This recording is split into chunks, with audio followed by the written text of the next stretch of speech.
மலர் HD கனடாவின் இன்றைய முக்கிய செய்திகள். இலங்கை செய்திகள். ஷேக் ஹசீனாவின் அரசியல் தோல்வியில் வெளிநாடொன்றின் தாக்கம். இலங்கை இந்திய கப்பல் சேவை குறித்து வெளியான அறிவிப்பு. கனடாவில் இடம்பெறும் மோசடி குறித்து போலீசார் எச்சரிக்கை. சஜித் தலைமையிலான அரசாங்கத்தில் யாருக்கு பிரதமர் பதவி? கட்சிக்குள் பேச்சுவார்த்தை. ஜனாதிபதி வேட்பாளர்கள் ஒரே மேடையில். பொதுபல சேனாவின் புதிய முயற்சி. பல மில்லியன் நிவாரணம். அடுத்த ஜனாதிபதியால் எதையும் மாற்ற முடியாது. வந்துள்ள திட்டவட்டம். கிழக்கு மக்களின் ஆதரவு ரணிலுக்கு. பிள்ளையான் திட்டவட்டம். 2700 ஆண்டுகள் பழமையான கோவில் கண்டுபிடிப்பு. தொல்பொருள் ஆராய்ச்சியாளர்கள் ஆச்சரியம்.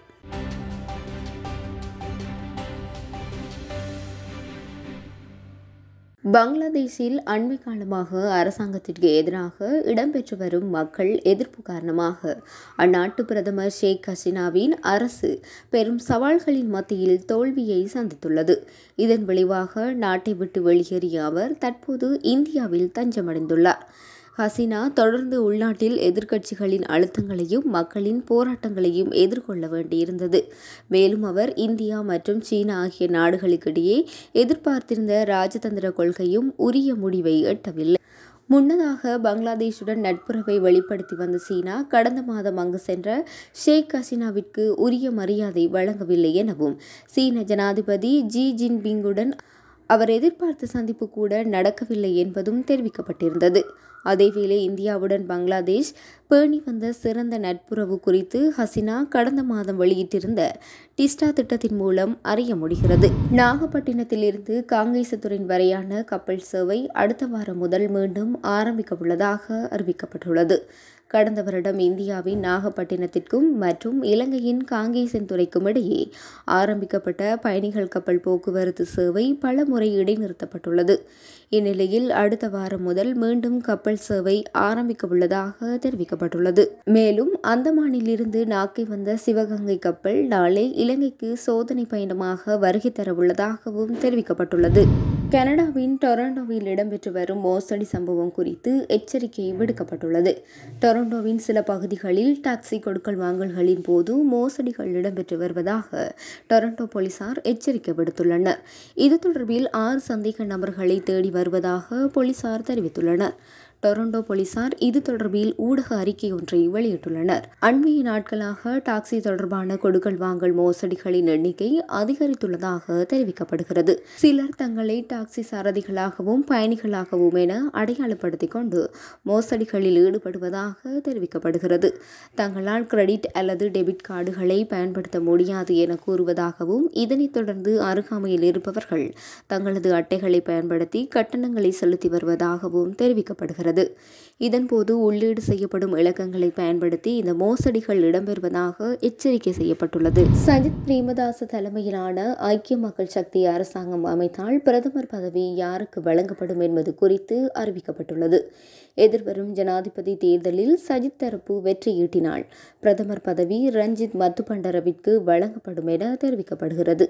ரஞ்சித் மத்துபண்டார கட்சியின் பொதுச் செயலாளராக கடமையாற்றி வருகின்றார் என்பதும் குறிப்பிடத்தக்கது.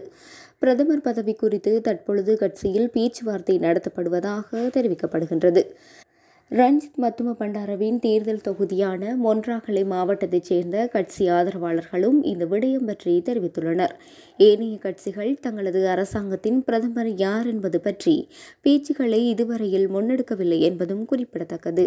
நாட்டின் அடுத்த ஜனாதிபதியை மக்கள் தீர்மானிப்பதற்கு உதவும் வகையில் முக்கிய அரசியல் தலைவர்கள் தமது கொள்கையை அறிவிப்பதற்காக சங்க மாநாட்டிற்கு அழைப்பு விடுக்க பொதுபல சேனா தீர்மானித்துள்ளது. ஊடகங்களுக்கு கருத்து தெரிவித்த பொதுபல சேனாவின் செயலாளர் கலகொட அத்தே ஞானசார தேரர் அரசியல் செல்வாக்கு இல்லாத குறைந்தது 5000 பௌத்த பிக்குகள் பங்கேற்கும் சங்க மாநாடு எதிர்வரும் 2 அல்லது 3 வாரங்களுக்குள் நடாத்தப்படும் என அறிவித்துள்ளார். சுதந்திரம் அடைந்த 76 ஆண்டுகளில் பல்வேறு தலைவர்கள் தங்கள் கொள்கைகளுக்கு உட்பட்டு நாட்டை ஆட்சி செய்துள்ளனர். இந்த நிலையில் ஜனாதிபதி ரணில் விக்ரமசிங்க, சஜித் பிரேமதாச மற்றும் அனுரகுமார திசநாயக்க ஆகிய ஒவ்வொரு கட்சி தலைவர்களும் தங்கள் கொள்கைகளை மகா சங்கத்தினரிடம் முன்வைக்க வேண்டும்.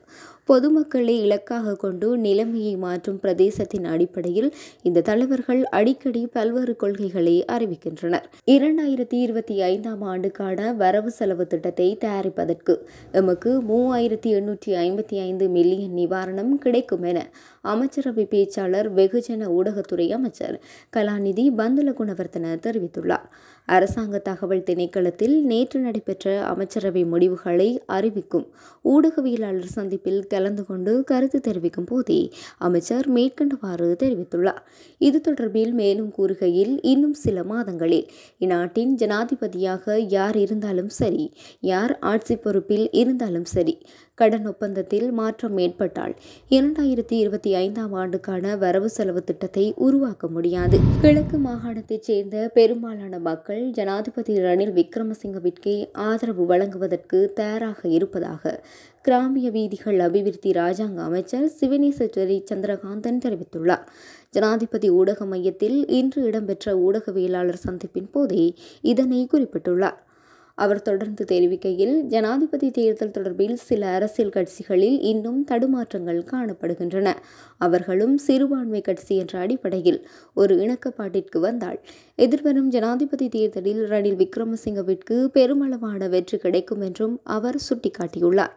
அத்துடன் ஜனாதிபதி தேர்தலில் தமிழ் பொது வேட்பாளரை நிறுத்துவது என்பது நேரத்தை வீணடிக்கும் செயற்பாடு மட்டுமல்லாது நாட்டு மக்களை குழப்பும் வகையிலான செயற்பாடு எனவும் குறிப்பிட்டுள்ளார். இத்தாலியின் டஸ்கனி மாநிலத்தில் உள்ள சாசோ பின்சுடோ நெக்ரோபோலிஸில் 2700 ஆண்டுகள் பழமையான வழிபாட்டு கோயில் ஒன்று கண்டுபிடிக்கப்பட்டுள்ளது. இதுவரை கண்டறியப்பட்ட வகையில் மிகப்பெரிய வழிபாட்டு கோயில் இதுவாகும்.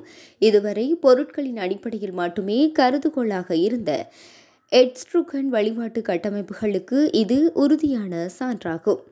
கோல்லே சான்ட்ரோ பீட்ரோ என்ற எட்ருஸ்கன் குடியிருப்புக்கு அருகில் அமைந்துள்ள இந்த கோயில் மதச்சடங்குகள் மற்றும் விழாக்களுக்கான மையமாக இருந்திருக்கலாம் என்று நம்பப்படுகிறது.